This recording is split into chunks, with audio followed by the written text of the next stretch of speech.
बीज અને સાતમ આઠમના તહેવાર પૂર્વે ખાદ્ય તેલ મોંઘું થઈ ગયું। સિંગતેલમાં સતત તેજીનો માહોલ છે। સિંગતેલના ભાવમાં ભડકો થતા ગૃહિણીઓનું બજેટ વિખેરાયું છે। છેલ્લા એક સપ્તાહમાં સિંગતેલના ભાવ ડબ્બે 70 રૂપિયા વધી ગયા છે। 15 કિલો ડબ્બાનો ભાવ 2580 થી વધીને 2650 રૂપિયા થઈ ગયો। ઓફ સિઝન હોવા છતાં ખાદ્ય તેલના ભાવ વધી રહ્યા છે।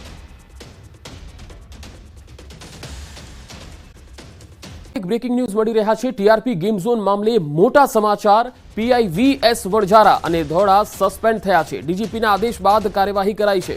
ડીજીપીએ 2 પીઆઈને સસ્પેન્ડ કરવાના આદેશ કર્યા। 2021માં રાજકોટમાં તેઓ ફરજ બજાવતા હતા। એસઆઈટીની તપાસ બાદ આ એક મોટી કાર્યવાહી કરવામાં આવી છે। તો ટીઆરપી गेम झोन मामले मोटा समाचार। पीआई वीएस वणजारा અને ધોળા સસ્પેન્ડ થયા છે। ડીજીપીના આદેશ બાદ આ કાર્યવાહી કરવામાં આવી। ડીજીપીએ 2 પીઆઈને સસ્પેન્ડ કરવાના આદેશ કર્યા છે। अन्य समाचार पर नजर। केंद्रीय गृहमंत्री अमित शाह गुजरात आवशे। 6 जुलाईए अमित शाह गुजरात આવી રહ્યા છે। સહકારથી સમૃદ્ધિ કાર્યક્રમમાં ઉપસ્થિતિ નોંધાવશે। મહાત્મા મંદિર ખાતે આ કાર્યક્રમનું આયોજન છે, જેમાં અમિત શાહ ઉપસ્થિત રહેશે। 6 जुलाईए अमित शाह गुजरातની મુલાકાતે આવી રહ્યા છે। ગાંધીનગર ખાતે મહાત્મા મંદિરમાં સહકારથી સમૃદ્ધિ કાર્યક્રમનું આયોજન કરાયું છે, જેમાં તેઓ ઉપસ્થિત રહેશે। મહાત્મા મંદિર ખાતે સહકાર સે સમૃદ્ધિ કાર્યક્રમનું આયોજન 6 जुलाईના રોજ અમિત શાહ ગુજરાતની મુલાકાતે આવશે અને આ કાર્યક્રમમાં ઉપસ્થિત રહેશે। કેન્દ્રીય ગૃહમંત્રી ગુજરાતની મુલાકાતે આવી રહ્યા છે।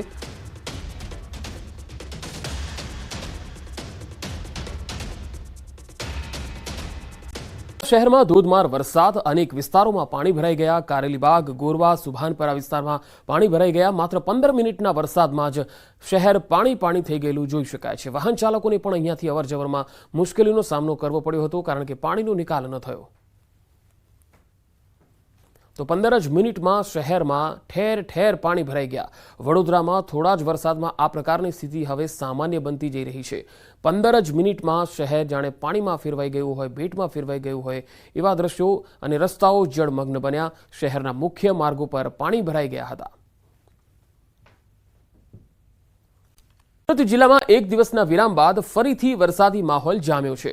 પલસાણા સહિત ચલથાણ, કરણ, કડોદરા સહિતના વિસ્તારમાં મોડી રાત્રે વરસાદ થયો। 2 દિવસથી ધોધમાર વરસાદ બાદ મેઘરાજાએ વિરામ લીધો હતો। વરસાદ પડતા ફરીથી વાતાવરણમાં ઠંડક ફેલાઈ ગઈ છે। તો સુરતમાં શહેરમાં ફરીથી વરસાદી માહોલ જામ્યો છે। રાતથી જ વરસાદ પડી રહ્યો છે। તો કેટલાક વિસ્તાર જે ગ્રામ્ય વિસ્તારો છે, પલસાણા, ચલથાણ, કરણ, કડોદરા, આ વિસ્તારોમાં 2 દિવસના વિરામ બાદ ફરી એકવાર વરસાદી માહોલ જામ્યો છે। તો સુરતના પલસાણામાં વરસાદને કારણે ગામ લોકો પ્રભાવિત બન્યા। પલસાણાનું બલેશ્વર ગામ બેટમાં ફેરવાઈ ગયું। આ તસવીરો જુઓ। બલેશ્વર ગામથી આ તસવીર આવી રહી છે। 32 ગંગા ખાડી 2 કાંઠે થતા બલેશ્વરમાં પાણી ઘૂસી ગયા। 32 ગંગા ખાડીના પાણી ફરી વળતા ગ્રામજનોને સ્થળાંતર કરવાની ફરજ પડી। પુલ પરથી પાણી વહી રહ્યા છે। તંત્રએ બેરિકેડ મૂકી પુલ અને રસ્તાઓ બંધ કરવાની ફરજ પડી છે। કડોદરા, બલેશ્વર અને આસપાસના ગામડા સંપર્ક વિહોણા થયા। સુરત જિલ્લામાં ગ્રામ્ય વિસ્તારોમાં અવિરત 3 દિવસથી વરસાદ પડી રહ્યો છે, ધોધમાર, જેને પગલે દ્રશ્ય બતાવવાના પ્રયાસ કરીશ કે સુરત જિલ્લાના પલસાણા તાલુકાના બલેશ્વર ગામે જે બલેશ્વર ગામના દ્રશ્યો તમે આકાશી નજારો જોવા મળી રહ્યો છે કે બલેશ્વર ગામે જે 32 ગંગા ખાડી પર જે ખાડીપુરની સ્થિતિને લઈને સામે પાર રહેતા 40 જેટલા પરિવારો પણ હાલ સંપર્ક વિહોણા થવા પામ્યા છે। હાલ તો ખાસ કરીને અહીં કોઈ પણ જાતના વહીવટી તંત્ર દ્વારા પણ કોઈ પણ મદદ પણ મળવા નથી પામી। ક્યાંક ને ક્યાંક મામલતદાર તો તાલુકા વિકાસ અધિકારી પણ આ ઘટના સ્થળે જે પાણી ભરાયા છે એ પરિવારોની મુલાકાત પણ લીધી નથી। અને ખાસ કરીને આ દર ચોમાસાની અંદર આ જે 32 ગંગા ખાડી ને કિનારે આવેલું આ જે બલેશ્વર ગામ છે એ વર્ષની આજે ચોમાસાની સિઝનની અંદર 5 થી 7 વખત આ સ્થિતિનું નિર્માણ થવા પામે છે। ખાસ કરીને આ જે ખાડીનો બ્રિજ છે એ લો લેવલ બ્રિજ ડૂબી જવાથી અને ખાડીપુરના કારણે આ પાણી જે વરસાદી પાણી છે એ 5 થી 7 દિવસ સુધી આ જગ્યાઓ પર ભરાયેલા રહે છે, જેને લઈને રોગચાળાની પણ ભીતિઓ સેવાઈ રહી છે। સ્થાનિકોના મત મુજબ હાલ જે ઇન્ડસ્ટ્રીયલ દબાણ છે એના કારણસર ખારી 2 ફૂટ થતાં પાણી જતું નથી અને પાણી આ ગામની અંદર યથાવત રહેતા ગામજનોની સ્થિતિ હાલ કફોડી થવા પામી છે. કેમેરામેન ભરત બ્રહ્મભટ્ટ સાથે કેતન પટેલ, ન્યૂઝ 18 ગુજરાતી, બલેશ્વર, સુરત. શરૂઆતમાં જ ભારે વરસાદે બનાસકાંઠામાં તારાજી સર્જી, ખેતરો પાણીમાં ગરકાવ થઈ ગયા. ખેતરોમાં જળબંબાકારની સ્થિતિના દ્રશ્યો છે બનાસકાંઠા પંથકના. બનાસકાંઠામાં ચોમાસાની શરૂઆતમાં જ વિનાશ વેરી આવ્યો છે. ખેતરો જાણે કે ડેમ બની ગયા હોય એવા દ્રશ્યો સામે આવ્યા. ખેતરોને પાણીએ બાનમાં લીધા હોય એમ 2-2 ફૂટ સુધી પાણી ભરાઈ ગયા. વાવણી કરેલા પાક પાણીમાં ગરકાવ થઈ ગયો. શરૂઆતમાં સારો વરસાદ થતાં ખુશીથી ખેડૂતોએ વાવેતર કર્યું, પણ એ જ વરસાદ આફત બનીને ત્રાટક્યો. ધોધમાર વરસાદ પડતા ખેતરો બેટમાં ફેરવાઈ ગયા. જળબંબાકારની સ્થિતિ સર્જાતા મગફળી, બાજરી સહિતનું વાવેતર નિષ્ફળ જાય એવી ભીતિ છે. બનાસકાંઠાના લાખણીમાં તો આબ ફાટ્યા જેવી સ્થિતિ છે. 11 ઇંચ વરસાદ ખાબકતા ખેતરોમાં તારાજી સર્જાય. કુડા, મોરાલ, દેતાલ, ડુવા ગામમાં મોટાભાગના ખેતરોમાં ધોવાણ થયું. કુડા ગામમાં રસ્તા ધોવાઈ જતા ગ્રામજનો મુશ્કેલીમાં મુકાયા. મોરાલ ગામમાં ખેતરોમાં વસતા ખેડૂત પરિવારોની સ્થિતિ કફોડી બની ગઈ. રસ્તા પર પાણીનું સામ્રાજ્ય છવાતા લોકોને અવરજવર કરવામાં પણ ભારે હાલાકીનો સામનો કરવો પડ્યો. લોકો અવરજવર માટે ટ્રેક્ટરનો સહારો લેવા મજબૂર બન્યા. શાળાએ જતા બાળકોને પણ મુશળધાર મુશ્કેલીનો સામનો કરવો પડ્યો. બાળકોને ટ્રેક્ટરથી બેસાડી શાળા સુધી મૂકવા જવાની ફરજ પડી. બનાસકાંઠા જિલ્લામાં 20,000થી વધુ હેક્ટરમાં મગફળીનું વાવેતર કરવામાં આવ્યું હતું, પરંતુ ધોધમાર વરસાદને કારણે પાકને નુકસાન થયું છે. માત્ર ખેતરો જ નહીં, પરંતુ રોડ રસ્તા પણ વરસાદની ચપેટે ચડ્યા. થરાદના રાહ નજીક કેનાલનો સર્વિસ રોડ ધોવાઈ ગયો. વરસાદમાં સુજલામ સુફલામ કેનાલનો સર્વિસ રોડ ધોવાઈ જતા અહીંથી પસાર થતા સ્થાનિકોને ભારે હાલાકીનો સામનો કરવો પડ્યો. મહત્વનું છે કે 50થી વધુ ખેડૂતો પરિવારો સર્વિસ રોડ પરથી થાય છે પસાર, જેથી તેઓએ સર્વિસ રોડનું તાત્કાલિક સમારકામ થાય એવી માંગ થાય છે. બનાસકાંઠામાં લાખણી પંથકમાં ભારે વરસાદ બાદ તબાહીના દ્રશ્યો જોવા મળ્યા. મામલતદાર કચેરીની કમ્પાઉન્ડની 6 ફૂટ ઊંચી તોતિંગ દિવાલ ધરાશાયી થઈ. દિવાલની નજીકના વીજ પોલ પર પડવાના કારણે વીજ પોલ નમી ગયા હતા. વીજ પોલ નમી જતા વીજળીના તાર તૂટ્યા. વીજ પુરવઠો બંધ હોવાથી મોટી જાનહાનિ ટળી હતી. લાખણી પંથકમાં 11 ઇંચ વરસાદ બાદ સર્જાઈ હતી જળબંબાકારની સ્થિતિ. જિલ્લાના શામળાજી પાસે વરસાદ બાદ મેશ્વો નદીમાં નવા નીરની આવક થઈ. ઉપરવાસમાં વરસાદી સિઝનમાં પહેલીવાર નદીમાં પાણીની આવક થઈ. મેશ્વો નદી 2 કાંઠે થતા જળાશયોમાં પાણીની આવક વધી છે. તો મેશ્વો નદી 2 કાંઠે થઈ રહી છે અને તેના કારણે જળાશયોમાં નવા નીરની આવક થઈ છે. મેશ્વો નદીમાં પણ નવા નીરની આવક જોઈ શકાય છે. વરસાદી સિઝનમાં પહેલીવાર નદીમાં પાણીની આવક થઈ છે.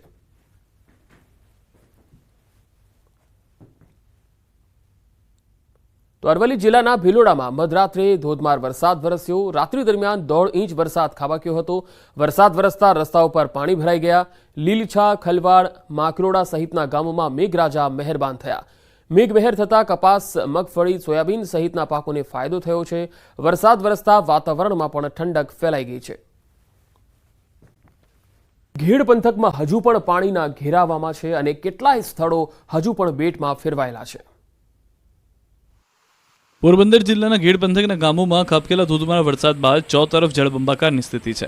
એક તરફ વરસાદી પાણી તો બીજી તરફ મધુબંતી નદીના આવેલા ધસમસતા પાણીએ ઘેડ પંથકના કેટલાય વિસ્તારોને બેટમાં ફેરવી દીધા.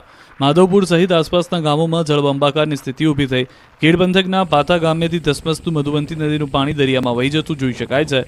મધુબંતી નદીના પાણીનો નિકાલ દર વર્ષે આ રીતે દરિયામાં થતો હોય છે. વાયુ વેગે જતો આ પાણીનો પ્રચંડ પ્રવાહ દરિયામાં પડી જતો જોવા મળે છે. જોકે ઘેડ પંથક રકાબી આકારનો હોવાથી ચોમાસામાં દર વખતે અહીં જળભરાવ થાય છે. ઘેડ પંથકના માધવપુર ગામે પડેલ વરસાદ તથા ઓજત અને મધુબંતી નદીના પાણીને કારણે માધવપુરના ખેતરો પાણીમાં ગરકાવ થયા છે. દર વર્ષે જ્યાં માધવપુરનો ભાતીગળ મેળો ભરાય છે તે મેળાના ગ્રાઉન્ડમાં પાણી ભરાયા છે. ઉપરવાસના વરસાદી પાણી અને ઘેડ પંથકના વરસાદને કારણે દર વખતની જેમ આ વર્ષે પણ ખેતરો જળબંબાકારની સ્થિતિમાં છે. જોકે ઘેડ પંથકના લોકો માટે પાણી ભરાવાની વાત સામાન્ય છે, કારણ કે દરિયાકાંઠાના કારણે ઘેડ પંથકની જગ્યામાં ખારાશનું પ્રમાણ વધુ રહે છે. ઉપરવાસના વરસાદી પાણી ખેતરોમાં ભર્યા રહેતા હોવાથી જમીન ફળદ્રુપ થઈ જાય છે, જેથી ચણા, ઘઉં સહિતના પાકનું મબલક ઉત્પાદન થતું હોય છે. ઘેડ પંથકમાં જ્યાં જુઓ ત્યાં પાણીનું સામ્રાજ્ય. માધવપુરના મેળાનું મેદાન સરોવર બની ગયું છે. વરસાદી પાણી એટલા ભરાયા કે માધવપુરના મેળાનું મેદાન નદીમાં ફેરવાઈ ગયું. જ્યાં જુઓ ત્યાં જોવા મળ્યું પાણીનું સામ્રાજ્ય. ઓજત અને મધુવંતી નદીના કારણે ખેતરો પાણીમાં ગરકાવ થયા. પોરબંદર જિલ્લામાં મેઘરાજાએ ધડબડાટી બોલાવી છે. ત્યારે ઘેડ પંથકના માધવપુર ગામે પડેલ વરસાદ તથા ઓજત અને મધુવંતી નદીના પાણીના કારણે ખેતરો પાણીમાં ગરકાવ થયા છે. તો બીજી તરફ દર વર્ષે જ્યાં માધવપુરનો ભાતીગળ મેળો ભરાય છે તે મેળાના ગ્રાઉન્ડમાં પણ નદી વહી રહી હોય તેવા દ્રશ્યો સર્જાયા હતા. માધવપુરના વિશ્વ પ્રસિદ્ધ મેળાના મેદાનમાં ભરાયેલા પાણીના દ્રશ્યો સોશિયલ મીડિયા ઉપર વાયરલ થઈ રહ્યા છે. ઉલ્લેખનીય છે કે ઉપરવાસના વરસાદી પાણી અને ગેડ પંથકના વરસાદના કારણે દર વખતની જેમ આ વર્ષે પણ ખેતરો જળબંબાકાર જોવા મળી રહ્યા છે.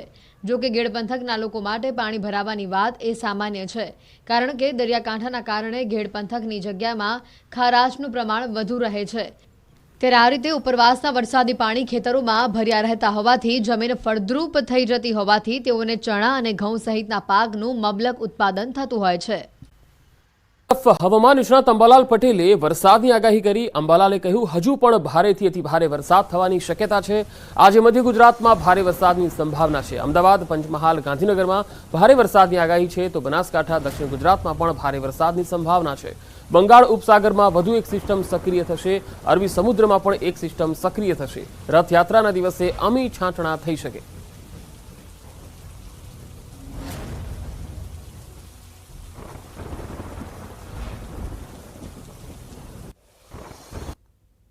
તારીખ 6 થી અને 7મી આસપાસ લગભગ મધ્ય ગુજરાતના કેટલાક ભાગોમાં, અમદાવાદના ભાગો અને અન્ય ભાગોમાં વરસાદ થવાની શક્યતા રહેશે. અમદાવાદના ભાગમાં ભારેથી અતિભારે વરસાદ થવાની શક્યતા રહેશે. આ ઉપરાંત પંચમહાલના ભાગોમાં પણ ભારેથી અતિભારે વરસાદ થવાની શક્યતા રહેવાની છે. આગામી 5 દિવસ રાજ્યમાં વરસશે હળવાથી ભારે વરસાદ. સૌરાષ્ટ્રના જિલ્લાઓમાં વરસાદની છે આગાહી. રાજ્યમાં હાલ વરસાદી વાતાવરણ જામ્યું છે. સૌરાષ્ટ્રમાં અને દક્ષિણ ગુજરાતમાં ભારેથી અતિભારે વરસાદ પડ્યા બાદ હવે ઉત્તર ગુજરાતનો વારો હોય તેમ લાગી રહ્યું છે. હાલ ઉત્તર ગુજરાત પર એક સાયક્લોનિક સર્ક્યુલેશન બનેલું છે, જેના કારણે રાજ્યના અલગ અલગ જિલ્લાઓમાં ભારે વરસાદ પડવાની શક્યતા છે. આગામી 5 દિવસ રાજ્યમાં હળવાથી મધ્યમ વરસાદની હવામાન વિભાગે આગાહી કરી છે. આવતીકાલે રાજ્યમાં ભારે વરસાદ ખાબકી શકે છે. સુરેન્દ્રનગર, રાજકોટ, અમરેલી, ભાવનગર, બોટાદમાં ભારે વરસાદ હવામાન વિભાગે આગાહી કરી છે. हैवी रेनफॉल की वार्निंग है वो डिस्ट्रिक्ट है सूरत, नवसारी, वलसाड़, दमन और दादरा नगर हवेली, और साथ में येलो अलर्ट जारी है. और डे 3 की बात करेंगे तो डे 3 के लिए जो डिस्ट्रिक्ट है जहां पर हैवी रेनफॉल की वार्निंग है वो डिस्ट्रिक्ट है नवसारी, वलसाड़, दमन और दादरा नगर हवेली. और डे 4, डे 5, डे 6 और डे 7 के लिए पूरे गुजरात रीजन के लिए लाइट टू मॉडरेट रेन का पूर्वानुमान है. રાજ્યમાં 2 જુલાઈ સુધી સરેરાશ કરતાં 7% વધુ વરસાદ નોંધાયો છે. આજે પણ રાજ્યના કેટલાક જિલ્લામાં વરસાદની શક્યતા વ્યક્ત કરાઈ છે. બનાસકાંઠા, સાબરકાંઠા, અરવલ્લી અને સુરતમાં વરસાદની સંભાવના હોવાનું હવામાન ખાતાએ જણાવ્યું છે. 24 કલાકમાં કુલ 110 તાલુકામાં નોંધપાત્ર વરસાદ થયો છે. અને સૌથી વધુ વરસાદની જો વાત કરીએ તો એક કડી તાલુકામાં 5.5 ઇંચ વરસાદ ખાબક્યો છે, જ્યારે ઈડરમાં 4.5 ઇંચ વરસાદ નોંધાયો છે. હાંસોઠ, નેત્રંગ અને જોટાણામાં 2 ઇંચ જેટલો વરસાદ નોંધાયો છે. તો પ્રાંતિજ અને ભિલોડામાં 1.5 ઇંચ વરસાદ ખાબક્યો છે. વિજાપુર, માણસા, હિંમતનગરમાં 1.5 ઇંચ વરસાદ થયો છે. 6 તાલુકામાં 1 ઇંચ જેટલો વરસાદ નોંધાયો છે. તો રાજ્યમાં છેલ્લા 24 કલાકમાં 110 તાલુકામાં મેઘમહેર થઈ છે, જેમાં સૌથી વધુ કડીમાં 5.5 ઇંચ વરસાદ નોંધાયો છે, જ્યારે 6 તાલુકામાં 1 ઇંચ જેટલો વરસાદ પડ્યો છે. વિજાપુર, માણસા અને હિંમતનગરમાં 1.5 ઇંચ વરસાદ પડ્યો છે. અમદાવાદના દેત્રોજમાં 1 ઇંચ વરસાદ નોંધાયો છે.